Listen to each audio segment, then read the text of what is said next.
வேர் houses இருதரப்புலயுமே இந்த வேர் ஹவுசஸ ஹெவியா attack பண்ணிக்கிறாங்க. ரஷ்யாக்குள்ளேயும் வந்து பார்த்தா திரும்பியும் ஒரு வைல்டு பேரிஸோட ஒரு வேர் ஹவுஸ் அடிச்சுக்கிறாங்க உக்ரைன். சேம் டைம் ரஷ்யா உக்ரைன்ல இருக்கக்கூடிய எல்லா வேர் ஹவுசஸையும் அடிக்கிறாங்க. ரீட்டைல் வேர் ஹவுசஸ் அப்படின்னு சொல்லக்கூடிய அந்த வணிகர்கள்லாம் வந்து பாத்தீங்கன்னா சின்ன சிறுசா ஒரு ஒரு இடத்துல ஒரு வேர் ஹவுஸ் கட்டிருப்பாங்களே, குட்டி குட்டி பகுதிகள், சின்ன சின்ன வேர் ஹவுசஸ். இப்ப அது மேலேயும் வந்து பாத்தீங்கன்னா தாக்குதல், அதுவும் குறிப்பா பவலங்கிராட் பகுதியில ஹெவியான அட்டாக். அது இந்த பவலங்கிராட்ல கான்ஸ்டன்டா கிளைடு குண்டுகள் வந்து விழுகுது. கிளைடு குண்டுனா விமானங்கள் மூலயமா ஏவக்கூடிய குண்டுகள், அதாவது காபரக குண்டுகள். அது அதிகப்படியா களத்துல நடந்துட்டு இருந்தது தாக்குதல். இப்போ உக்ரைன்ல அந்த விமானம் தடுக்கிறதுக்கு அப்படிங்கிறது வான் பாதுகாப்பு சாதனம் வேணும். ஏர் டிஃபென்ஸ் சிஸ்டம் வீக்கா இருக்கு. ஸோ இந்த டைம்ல விமானங்கள் குண்டுகளை பவலங்கிராட்ல கொண்டு வந்து போடுது. பேட்டில் ஆஃப் பவலங்கிராட்லாம் வந்து பாத்தீங்கன்னா முன்னாடி ரொம்ப நாளைக்கு பழைய காலத்து பேட்டில்ஸ். ஸோ இதெல்லாம் ரொம்ப முக்கியமான பேட்டில். ஸோ இது எல்லாமே வந்து பாத்தீங்கன்னா ஏன் இந்த இடம் ரொம்ப முக்கியம் அப்படிங்கிறது தெரியும். ஏன்னா இந்த இடத்துல இருந்து சப்ளைஸ் நடக்கும். களத்துல மேப் வீடியோல பார்க்கும்போது பார்ப்போம். ஸோ இந்த இடத்துல ஜாப்ரோசேஷியா இந்த அந்த ரீஜன்ல அப்படியே வந்து பாத்தீங்கன்னா உக்ரைனோட கிழக்குக்கு வந்து பாத்தீங்கன்னா சப்ளை கொடுக்கணும் அப்படின்னா அந்த டினிப்பர் ரிவரை தாண்டினாங்கன்னா இங்க இருக்கக்கூடிய மிக முக்கியமான பகுதிகள் ஜாப்ரோசேஷியா, பவலங்கிராட், இந்த ஏரியாக்கள்லாம். ஸோ அந்த பகுதிகள் கீவு. ஸோ இதெல்லாம் ரொம்ப முக்கியமான பகுதிகள். ஸோ இப்போ இந்த இடங்கள் எல்லாமே வந்து பாத்தீங்கன்னா அடி உழுது. அதுவும் ரஷ்யாவோட ஃபேப் குண்டுகள் வந்து டெலிவரி ஆகுது அப்படிங்கும் போது உக்ரைனால சப்ளைஸ முன்களத்துல சண்டை பிடிக்கக்கூடிய வீரர்களுக்கு கொண்டு போய் கொடுக்க முடியாது. ஹெவியான சஃபர் வந்து பாத்தீங்கன்னா இந்த இடத்துல நடந்திருக்கு. ரெண்டாவது ரோஸ்டுகா அப்படிங்கிற ஒரு பகுதியில வந்து பண்ண அட்டாக் நடந்திருக்கு. 2 பில்லியன் ஹரின்யாஸ் அளவுக்கான ஒரு இழப்பு நடந்திருக்கு உக்ரைனுக்கு அப்படிங்கிறாங்க. எந்த இடத்துலன்னா ப்ரோவேரிங்கிறது வந்து பாத்தீங்கன்னா கீவ் பக்கத்துல இருக்கு, கீவ்ல இருக்கிறது.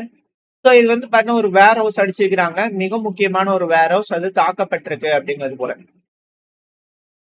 மக்கள் வாழும் பகுதி, மக்கள் குடியிருக்கும் பகுதி, மக்கள் வாழும் பகுதிக்கு பக்கத்துல இருக்கிறது, மக்கள் பயன்படுத்தக்கூடியது, சிவிலியன் இன்ஃப்ராஸ்ட்ரக்சர்ஸ், மிக முக்கியமான கிரிட்டிக்கல் இன்ஃப்ராஸ்ட்ரக்சர்ஸ் எல்லாத்துலயும் வந்து பாத்தீங்கன்னா இப்போ தாக்க ஆரம்பிச்சிருக்காங்க. தாக்குதலோட வீரியம் அதிகரிச்சிருக்கு.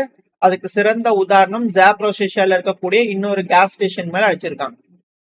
ஜாப்ரோசேஷியா, ப்ரோவேரி, கீழக்கூடிய பவலங்கிராட், இந்த ஏரியா பால்டோவா, எல்லா பகுதிகளிலும் வந்து பாத்தீங்கன்னா கேஸ் ஸ்டேஷன்ஸ், வேர் ஹவுசஸ், இந்த நோவோ போஸ்டா, அதாவது இந்த இந்தியா போஸ்ட் மாதிரி எப்படி உக்ரைன்ல வந்து கவர்மெண்ட் நடத்தக்கூடிய அந்த போஸ்டல் சர்வீஸ் இருக்கு இல்லையா, அது மேல அதோட வேர் ஹவுசஸ் எல்லாத்துலயும் வந்து பாத்தீங்கன்னா ரஷ்யா ஃபுல்லா டெஸ்ட்ராய் பண்ணிக்கிட்டு இருக்காங்க. உக்ரைன் ஆரம்பிச்சதை ரஷ்யா சிறப்பா முடிச்சு வைக்கணும் அப்படிங்கிறது போல ஹெவியான அட்டாக். இப்படி இருக்கக்கூடிய இக்கட்டான சூழ்நிலை, ஹெவியா எஸ்கலேஷன் போயிட்டு இருக்கு. இதுல 2 மிக முக்கியமான விஷயங்கள் பேசப்பட்டுட்டு வருது. ஒண்ணு, பல அமெரிக்காவோட செனேட்டர்ஸ் நம்புறாங்களாம் அமெரிக்கா உக்ரைனுக்கான உதவிகள், அதாவது உளவு உதவிகள், உளவு பார்க்கக்கூடிய அந்த இன்ஃபர்மேஷனை கொடுக்கறத அதிகப்படுத்தும் அப்படிங்கிறது போல நம்புறதா சொல்றாங்க. இந்த உளவு இன்ஃபர்மேஷன் அப்படிங்கிறது எந்தெந்த பகுதியில ரஷ்யாவோட போர்க்கப்பல்கள் இருக்கு, ஆயுதங்கள் எந்தெந்த இடத்துல வச்சிருக்காங்க, எந்த இடத்துல தாக்குதல் பண்ணும், இந்த லாங் ரேஞ்ச் ஸ்ட்ரைக்னு சொல்றாங்களா, அப்படி தாக்குதல் பண்ணும்போது ரஷ்யாவுக்கு எந்த இடத்துல இழப்புகள் ஏற்படும், ரஷ்யால அதிகப்படியான இழப்புகள் ஏற்படுதுன்னா மக்கள் ப்ரொடெஸ்ட் பண்ணுவாங்க. ப்ரொடெஸ்ட் பண்றாங்க அப்படின்னா அரசாங்கத்துக்கு அழுத்தங்கள் இருக்கும், நிம்மதியா போர் செய்ய முடியாது. போர் செய்ய முடியாட்டி வணிகம் இல்ல, வர்த்தகம் இல்லைன்னா ரஷ்யா பேச்சுவார்த்தைக்கு வருவாங்க, சீஸ் ஃபயர் நடக்கும் அப்படிங்கிறது போல ஒரு எண்ணம் இந்த உக்ரைன் அப்புறம் அமெரிக்கா இவங்களுக்கு இருக்கு. அதான் மேக்சிமம் ப்ரெஷர் ரஷ்யாக்கு அப்படிங்கிற சொல்றாங்க இல்லையா. இப்ப அது இந்த வைல்டு பெரிஸ் வேர் ஹவுஸ் மேல வந்து பண்ணா திரும்பி இருக்கு. அடுத்த கட்ட எஸ்கலேஷன் என்னவா இருக்கும் அப்படிங்கிறது போல பலரும் பார்த்துக்கிட்டு இருக்காங்க. இது போல உளவு தகவல்கள் அப்படிங்கும் போது தாக்குதல்கள் அதிகரிக்கிறதுக்கான வாய்ப்பும் அதிகம் அப்படிங்கிறாங்க. அமெரிக்கா உக்ரைனுக்கு உதவுறதுக்கு அதிகப்படுத்துவாங்க அப்படின்னு சொல்றாங்க. தாக்குதல் ஆல்ரெடி வீரியமடைய ஆரம்பிச்சிருக்கு. இப்படி இருக்கக்கூடிய சமயத்துல முதலா உக்ரைனோட அதிபரான விளோடிமிர் ஜெலன்ஸ்கி அவர்கள் செர்பியாவுக்கு போறாரு. இதெல்லாம் நீடுதானா, தேவைதானா அப்படிங்கிற கேள்விகள் இருக்கு. ஆனா செய்திகள்லாம் வச்சு பார்க்கும்போது ஜெலன்ஸ்கி அவர்கள் செர்பியாவுக்கு போறது அப்படிங்கிறது ரஷ்யாவோட முகத்துல பலார்னு வச்ச மாதிரி இருக்கும் அப்படிங்கிற சொல்றாங்க. ஏன் இத இப்படி சொல்றேன்னா, ஆகஸ்ட் 8 சனிக்கிழமை போறாரு. ஒருவேளை அப்படி நடக்குது அப்படின்னா, இதுல 2 விஷயங்கள் நடக்கலாம். ஒண்ணு, செர்பியா அப்படிங்கிறது அது ரஷ்யன்ஸ். ஆ, நட்பு நாடு. நாடுன்னு சொல்றதை விட அவங்க 2 பேரும் தனித்தனி அப்படிங்கிறதையே பார்க்க முடியாது. அந்த அளவுக்கான பின்னி பிணைஞ்சு இருக்கக்கூடிய ஒரு பகுதி தான், யூரோப்ல இருக்கக்கூடிய பகுதி தான் சேர்பின மக்கள், ரஷ்யர்கள். இவங்க 2 பேரும் வந்து பாத்தீங்கன்னா அந்த அளவுக்கு கலாச்சாரத்திலயும் சரி பின்னி பிணைஞ்சு அந்த அளவுக்கு உறவுகள் வந்து பாத்தீங்கன்னா இரு நாடுகளுக்கு இடையே அதிகமா இருக்கு. முதலாம் உலக போர் அதெல்லாம் ஆதி காலம். நீங்க முன்னாக்கி போனீங்க அப்படின்னா ரஷ்யர்கள் இந்த ஆர்த்தடாக்ஸ் கிறிஸ்டினா மாறக்கூடிய தருணத்துல இருந்தே நீங்க பாத்தீங்கன்னா சேர்பின மக்கள், ரஷ்ய இன மக்கள் வந்து பாத்தீங்கன்னா எப்படி இதுல ஸ்லாவின மக்கள் எப்படி இதுல இணைஞ்சாங்க, நட்போட இருக்காங்க அப்படிங்கிறது தெரியும். நிறைய பேட்டில் நடந்திருக்கு அந்த டைம்ல. வரலாறுல மிக முக்கியமான ஒரு பகுதி ரஷ்யால இருக்கு அப்படின்னா பல பேட்டில்ஸ் இந்த இடத்துல செர்பியா இந்த ஏரியாலாம் வந்து பண்ண, பல்கேரியா இந்த ஏரியாலாம் நடந்திருக்கு. அதனாலதான் ரஷ்யாவோட இன்ஃபுளுயன்ஸ் இங்க அதிகமா இருக்கும். இந்த ஆர்த்தோடாக்ஸ் கிறிஸ்டியன் அப்படிங்கறத நீங்க தேடினீங்கன்னா தெரியும், நிறைய இருக்கும். மத சார்ந்து இல்ல, அந்த எதிர முன்னாடி வந்து பாத்தீங்கன்னா ஆர்ஜின் ஆஃப் ரஷ்யா அந்த டைம்ல நீங்க பாத்தீங்கன்னா இதெல்லாம் ரொம்ப முக்கியமான ஒரு பகுதிகள். அந்த டைம்ல இருந்து யுக யுகமா நட்பா இருக்கக்கூடிய ஒரு பகுதியில செர்பியாவுக்கு முதல்ல ஜெலன்ஸ்கி அவர்கள் போறாரு. அது எப்படி? ஏன்னா செர்பியா ஆதி முதல் இப்ப வரைக்கும் வந்து பாத்தீங்கன்னா ரஷ்யாவுக்கு ரொம்ப ஆதரவாகவும் சாங்ஷனுக்கு எதிராகவும் இது போல செயல்பட்டு இருந்தாங்க. அதுக்கப்புறம் ஏகப்பட்ட ப்ரொட்டஸ்ட் நடந்துட்டு இருந்து இப்ப கொஞ்சம் அமைதியா இருக்கு. கொஞ்சம் யூரோப்பியன் யூனியனுக்கு ஃபேவரா போற மாதிரியா இருக்கு. ஊக்கிக் அவர்கள் அங்க அதிபரா இருக்காரு. அவருக்கு எகெயின்ஸ்டா தான் ப்ரொட்டஸ்ட் நடந்துட்டு இருக்கு. இப்ப ஜெலன்ஸ்கி அவர்கள் அங்க போறது ரஷ்யாவை எரிச்சல் ஏற்படுத்தும் அப்படிங்கிறது மட்டும் இல்லாம சேர்பின மக்கள், செர்பியா ரஷ்யாவோட ஆதரவு நிலைப்பாடுல இருந்து மாறி ஈரோப்போட ஆதரவு நிலைப்பாடுக்கு வருதா அப்படின்ற கேள்விகள். ஸோ ரஷ்யா ஒரு இம்பார்ட்டன்டான ஒரு ஆலைய யூரோப்ல இழந்துட்டாங்க அப்படிங்கிற ஒரு பாயிண்ட் இங்க பார்க்கலாம். இதுல இருக்கக்கூடிய இன்னொரு மிக முக்கியமான பாயிண்ட் என்னன்னா, இந்த ஏரியால தான் உலகப்போர் 1, உலகப்போர் 2 எல்லாமே ஆரம்பிச்சது. இதே செர்பியா இந்த பகுதியில கைய வச்சுதான் ஆஸ்திரியா, ஹங்கேரி இதெல்லாம் வந்து பாத்தீங்கன்னா ஆரம்பிச்சதே இங்க இருந்து. இருக்கக்கூடிய அரசரை கொண்டுட்டாங்க, அதுக்கு காரணம் புரட்சி வச்சது செர்பியால, எங்களுக்கு தனிநாடு வேணும் அப்படிங்கிறது போல அங்க ஆரம்பிச்சுதான் இப்ப இந்த அளவுக்கு வந்து நிக்குது. இப்பேற்பட்ட ஒரு சூழல்ல இக்கட்டான தருணத்துல ஜெலன்ஸ்கி அவர்கள் அங்க போகணுமா? ஏன்னா இதே போலதான் ஒரு அரசரை கொண்டுட்டாங்க அப்படிங்கிறது போலதான் உலக போர்ல ஆரம்பிச்சு. அது ஆரம்பிச்சதே இங்க இருந்தான். வேர்ல்டு வார் 1, வேர்ல்டு வார் 2 திரும்பி ஜெலன்ஸ்கி அவர்கள் அங்க போறாரு எப்படி அப்படிங்கிற போல கேள்விகள் வருது. இது வேற மாதிரியான யோசனைகளை தோணுது. ஏன்னா ரஷ்யாவோட இன்ஃபுளுயன்ஸ் அங்க அதிகமா இருக்கு. அப்படி இருக்கும்போது இவர் அங்க போனா ப்ரொடெக்ஷன் யாரு தருவா? இதுதான் இதுல இருக்கக்கூடிய ஒரு பாயிண்ட். எது எப்படியோ இது போல ஒரு விஷயம் நல்லா இருக்குது. மார்க் த டேட், மிக முக்கியமான ஒரு தேதி ஆகஸ்ட் 8 அப்படிங்கிற சொல்றாங்க. ஸோ இதுல உக்ரைனுக்கு அந்த அளவுக்கு யூரோப்புக்கு ஆகலாம் அப்படிங்கிறது போல இருக்கு இல்லையா? நல்லா இருக்கணும், சூப்பரா இருக்கணும் அப்படிங்க நினைக்கிறாங்களா? அதனாலதான் உக்ரைனுக்கு இந்த அளவுக்கு யூரோப் உதவுறாங்களா அப்படின்ற கேள்விகள்லாம் இருக்கு இல்லையா? அதுக்கு மரியா ஜரகோ அவர்கள் வந்து பாத்தீங்கன்னா தெளிவான ஒரு பதில் சொல்றாரு. அதாவது மேற்கு யூரோப், அதாவது வெஸ்டர்ன் யூரோப் அப்படிங்கிற யூரோப் தான் பிரான்ஸ், ஜெர்மனி, இட்டாலி, யூகே, இவங்கள மேற்கு யூரோப் அப்படிங்கிற சொல்றாங்க. அவங்களுக்கு உக்ரைன் அந்த அளவுக்கு பிடிச்சிருக்கு அப்படின்னா 2014க்கு முன்னாடி அந்த பிரிப்பு எங்க போச்சு? ஏன்னா இந்த அளவுக்கு வந்து பாத்தீங்கன்னா பணம் செலவு பண்றாங்களே, இந்த மாதிரியான பில்லியன் கணக்கான ரூபாய உக்ரைனுக்கு கொடுக்குறாங்களே, அத கொடுத்திருந்தாங்க அப்படின்னா யூரோப்ல ஒரு துபாயா வந்து பாத்தீங்கன்னா உக்ரைன் மாறி இருக்கும். ஆனா என்ன ஆயிருக்கு பாருங்க, உக்ரைன 2014க்கு முன்னாடி எங்க இருந்தாங்க அவங்கலாம்? ஏன் இப்ப திடீர்னு இந்த அளவுக்கு பில்லியன் கணக்கா அவங்களோட டாக்ஸ் பேயர்ஸ் காசெல்லாம் எடுத்து கொண்டு வந்து கொடுக்குறாங்க? அதுக்கு முன்னாடி எங்க போச்சு அவங்களோட பிடிப்பு அப்படிங்கறத வந்து பாத்தீங்கன்னா கேட்டிருக்காங்க. ஏதோ ஒரு எல்லாம் புரிஞ்சுக்கக்கூடிய ஒரு விஷயம் தான்.